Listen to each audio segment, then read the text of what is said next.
Well,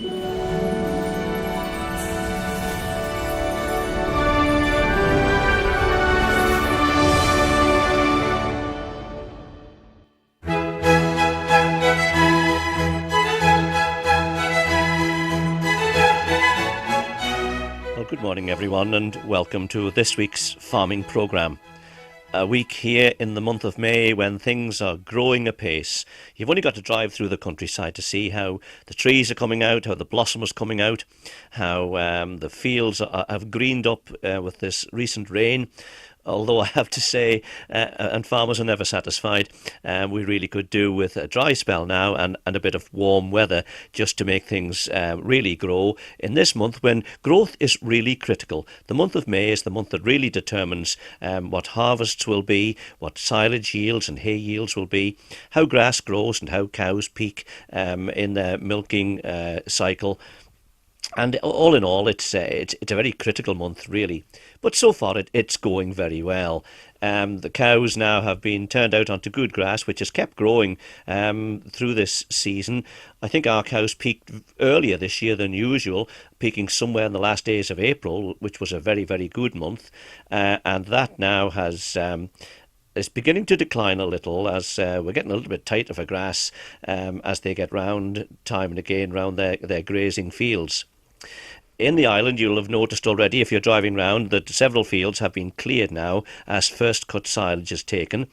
The timing of cutting silage, of course, is critical this time of the year. You get a much higher digestibility, a much better quality product cutting earlier. Of course, those of us who keep sheep find that our cutting date is put back a bit. Sheep tend to graze it off early in the season, so it doesn't mature quite as quickly. And we're waiting another few days before we'll start to cut at home anyway. In the next few days, we'll hope to clip the sheep. We've got a shed cleared ready where they will hopefully be in maybe to clip on a wet day if we have to. Quite an operation now, but it's done by contract for us anyway, so it's all done in one day. All we'll have to do is wrap the wool, put it into the bag, stitch them up ready for dispatch, mark the sheep, and then take them with their lambs away to their summer quarters high on the hill, where they'll spend the summer until the lambs are weaned in August or even September perhaps. Most of the arable work, of course, has been done now, but we still have some turnips to sow. I suppose turnips now are regarded as an old-fashioned crop. We still think, though, that they have a place in our farm anyway, particularly for finishing lambs and also for feeding to the ewes as they come up to lambing. They're a good long stop, the turnips. They're quite an expensive crop to grow nowadays, but a lot of the work has been taken out now with good weed control and sown broadcast and then grazed off instead of having to dock and cart and chop and feed. So, yeah, we're quite attracted to that crop and we'll be getting on with that again in the next few days as well. Now, if you were listening to this programme a couple of weeks ago, you would have heard me talking to Pippi Kermode, talking about how he brings quality breeding stock onto the island from such livestock centres as Carlisle and Perth, where the best of the beef bulls are often on sale and available to buyers like Pippi and Carol, who bring them onto the Isle of Man then. And you'll remember Pippi telling me that we're beginning to build up a genetic base here on the island of really good quality cattle. And this quality is beginning to tell a tale as stock go into the abattoir. You won't be able to, but if you could watch the wagons unloading at the abattoir as each load of cattle come in, you would find that these cattle are of superb quality now, and that was reflected very, very much in the recent awards that were presented to those producers who consistently send in good quality stock. These awards it's a fairly new idea, but it does offer some encouragement and incentive to producers, because there's nothing like scoring a point off your neighbour if you can in farming. And if you can produce better stock than them, then that drives you on just as much as the economics does sometimes. And a few days ago, those awards were presented at Agriculture House at Tramode. where we gathered, an event that's sponsored, incidentally, by Barclays Bank. And Brian Walton from Barclays was there to present the awards. But when it came to the actual presentation, all the notable producers in the island were gathered and all received their awards. Afterwards, I spoke to the chairman of the Fatstock Marketing Association, Stan Clucas, and I asked Stan, why these awards were being presented and what was the idea behind the whole thing. Because the policy of the FMA was to go for quality, we decided the quality will sell anywhere and everywhere. And how have producers responded to that? They responded very well, because each year the number of cattle that comes into the weight range and the classification we need increases every year, so they are responding well. So you can say that the quality is in fact going up? Quality is going up and the weight is going up. Even though throughput is actually going down on the year, we had an extra 30,000 kilos last year purely on a weight increase, which we've been striving for and trying to persuade producers to do, and they're responding very well to that. What would you say to producers then who say that even though the quality's gone up, the price doesn't seem to be going up in line with the quality? Difficult question. Very difficult question. It's a fact though, isn't it? The market is a very, very competitive market. Very competitive market. It's a world market today. It's no longer insular, it's no longer Manx or British even. It's a world market, and we do try and we try desperately to give as much back to the producer as we can. I suppose it could be said, Stan, that if you're going to produce stock at all, there's no point in producing sub-quality stock. Definitely not. You've got to be producing the very, very because best. Again, the market only pays for what it receives, and if the quality isn't there, neither is the price. If there is a price at all, it is to be got with the top quality. So where do we go from here, from this year then? You say the quality's gone up. Can it go up still further? Is there still room for improvement? I would think so. The schemes that the Board of Agriculture have to improve the suckler cows. I think farmers in general have got very good sires now, but probably the cows haven't came up to the same standard. And there's room for improvement among the cows, which will bring the overall end.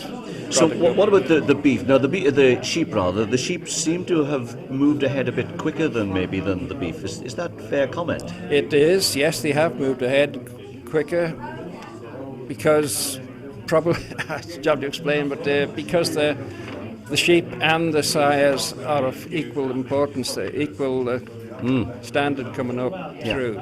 And I think some of the introductions of the new breeds has had an awful lot to do with it, hasn't it? Obviously Texel and Suffolk and our own. Obviously Suffolk is a traditional breed, but it's still one of the top.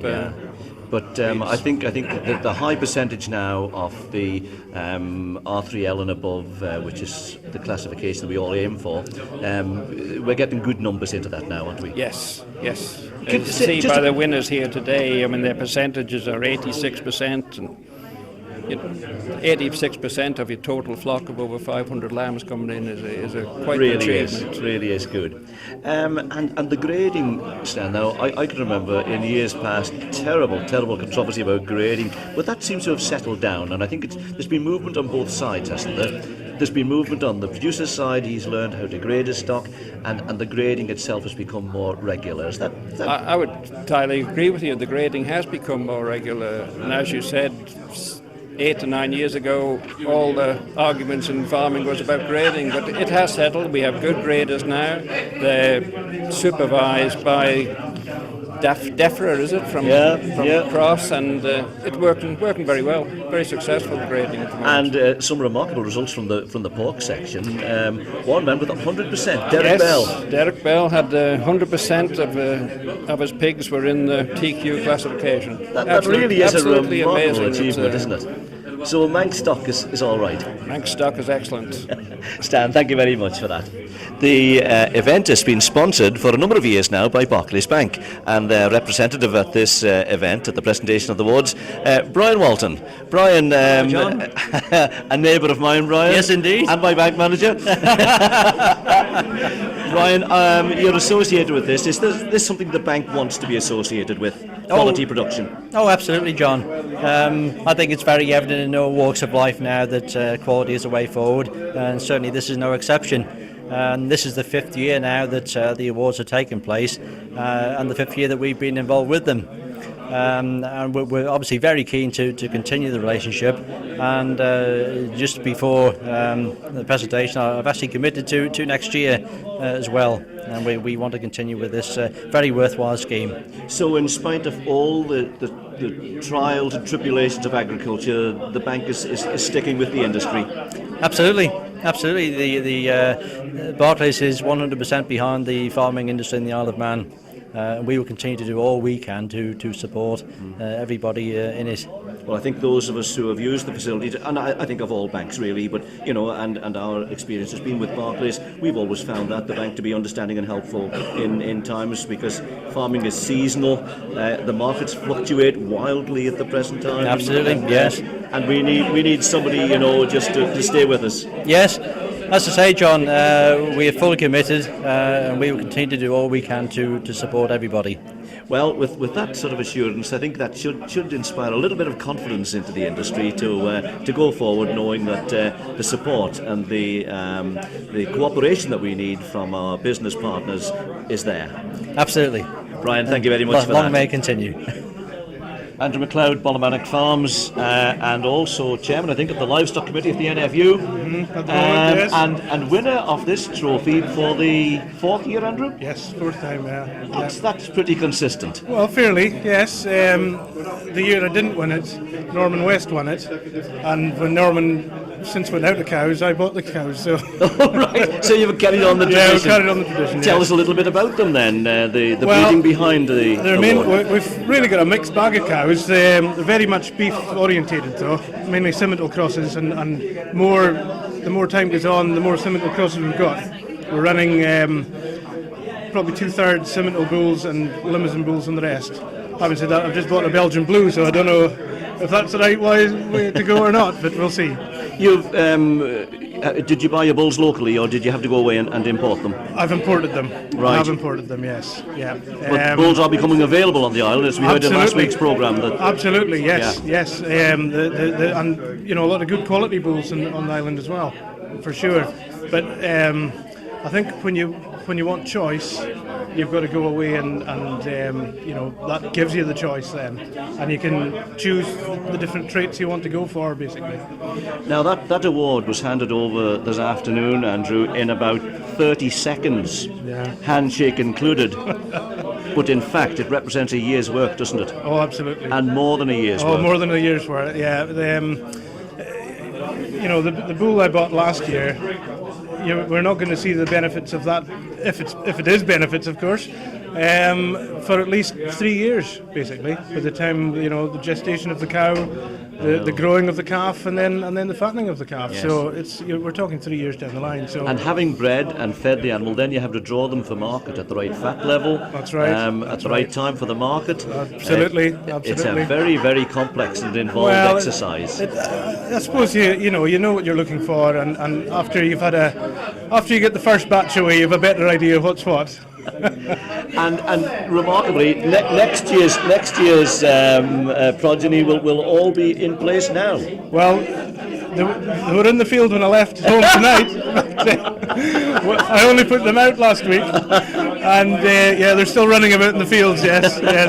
Well, congratulations on this remarkable consistency that you're displaying here, and we'll hope to see you back here next year, perhaps. Thanks, John. Andrew, thank you very much. Thank you. Well, last year the winner of the over 500 lamb class was Linwell Farms, and of course that's Linda and Willie Christian from Ellerslie. And again this year, I remember conducting this conversation last year, Willie. Congratulations. A remarkably consistent performance. How do you do it? I'd leave everything to Linda. You said you were going to leave this interview to Linda, but she's backed out as well.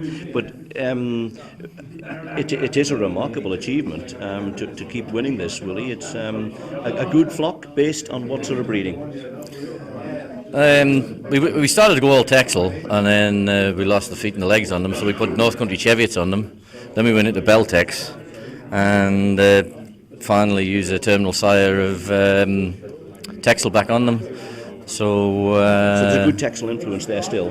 Yeah. That's obvious through the grading results, etc. And we're breeding our own tups on that basis now. Yeah. But breeding and conformation is only part of it. You've got to draw them very regularly to keep the fat level right, because a lamb can run away very, very quickly in hot weather, for example. Well, I think all credit has to go to Brian Livesey, as I said last year, because he grades every lamb for us. He does a phenomenal job, and I don't know, 14, 15, whatever number of lambs we've gone this year. I think he's had 4 Q3s. Unbelievable, he is. It's remarkable, isn't it? He's fantastic.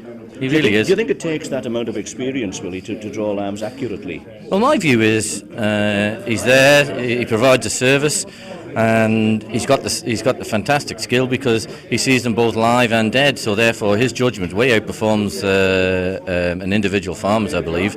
So I have absolute and total faith in Brian Livesey. And one of the secrets, I think, is that you draw lambs regularly. You don't miss a week or what. I don't know. Is that how you do it? You keep on top of the job? Well, we don't lamb till late. We start lambing the 20th of April and then we finish 20th or so May. We don't try and fatten any lambs or finish any lambs at the end of the year, apart from the singles. And then we virtually house every lamb and finish them on concentrate from January onwards. And I think that is probably a fair secret to our success. It's also a more expensive system, perhaps, finishing them inside, is it, than finishing them outside? No, you've got the added cost, I agree, of the concentrate, but that doesn't work out too much, because it's all about getting that government headage. So if you don't lose the government headage, I mean, your quid's in. What about, though, you've mentioned the price, and that, of course, is the end of it all. We've raised the quality to remarkable standards. Has the price come up in line with that? No, in fact, over the last 3 years, government have taken £8 off us, two lots of £4 in realignment monies, and then the Abbot have taken £2 off us. So, in fact, we're £10 worse off per lamb than we were 3 years ago. Haven't produced a better quality carcass? Yeah. Seems the wrong way round, doesn't it? Well, I mean, you put the question to the government. I mean, they're providing the incentives on the major incentive, but yet they take the headage off us. So, it is the wrong way around. Yeah. And but you'll still go, because we've got to do the best we can with our job, haven't we? Oh, by all means. But I mean, today we're here doing quality. But I mean, quality isn't everything. It's turnover that oils the business. Absolutely. And these politicians, they just lose sight of business acumen. Willie, outspoken as ever, and to the point. Thank you very much, and congratulations again. Thank you very much, John.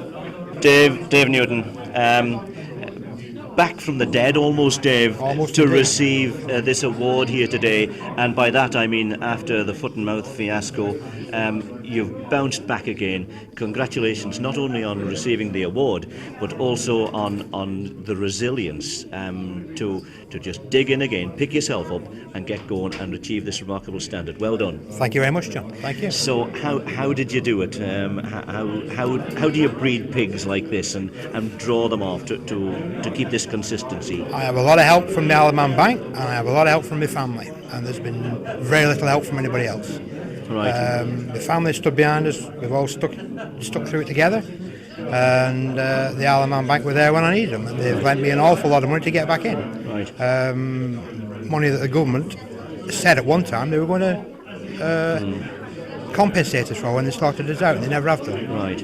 It's been very disappointing. But here you are, you're back doing the job you know best.